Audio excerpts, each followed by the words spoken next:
ಎಲ್ಲರಿಗೂ ನಮಸ್ಕಾರ. ಗದ್ರೇಜ್ ಗೃಹಪಾಕ ಯೂಟ್ಯೂಬ್ ಚಾನಲಿಗೆ ನಿಮಗೆಲ್ಲ ಸ್ವಾಗತ.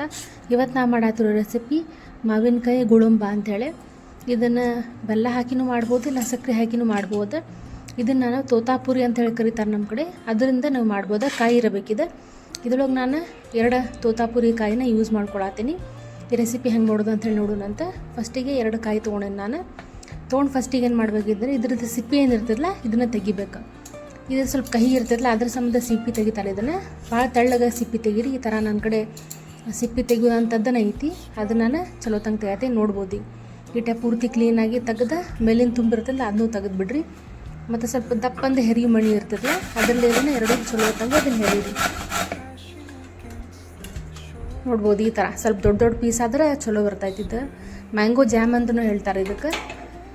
ಹೆರೆದಾದ್ಮೇಲೆ ನಾನು ಫಸ್ಟಿಗೆ ಒಂದು ಬಾಳ್ಗೆ ತೊಗೊಳತ್ತೀನಿ. ಬಾಳೆಗೊಳಗೆ ಏನು ಹೆರೆದು ಇಟ್ಕೊಂಡಿದ್ದೀಯಲ್ಲ 2 ಮಾವಿನಕಾಯಿ ಹೆರ್ದಾಕ್ತೀನಿ ನಾನು. ಇದಕ್ಕೆ ನಮ್ಗೆ 1.5 ಕಪ್ ಇಲ್ಲ 1 ಕಪ್ ಬೆಲ್ಲ ಆದರೆ ಸಾಕು.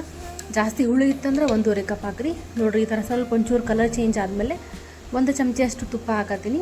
ತುಪ್ಪ ಹಾಕೋದ್ರಿಂದ ಫ್ಲೇವರು ಚಲೋ ಆಗ್ತೈತಿ ಮತ್ತು ಇದು ರುಚಿನೂ ಆಗ್ತೈತಿ. ಮತ್ತು ಇದು ಹತ್ಕೊಳ್ಳೋದಿಲ್ಲ, ಕೆಳಗೆ ಭಾಳ ಹೊತ್ತೈತಿ. ಇದು ನೀರು ಇರೋ ಅಂಶ ಇರೋದ್ರಿಂದ ಒಂಚೂರು ಚಿಟಿಕೆ ಅಷ್ಟು ಉಪ್ಪು ಹಾಕಿ. ಉಪ್ಪು ಹಾಕಿದ್ರೆ ರುಚಿ ಆಗ್ತೈತಿ.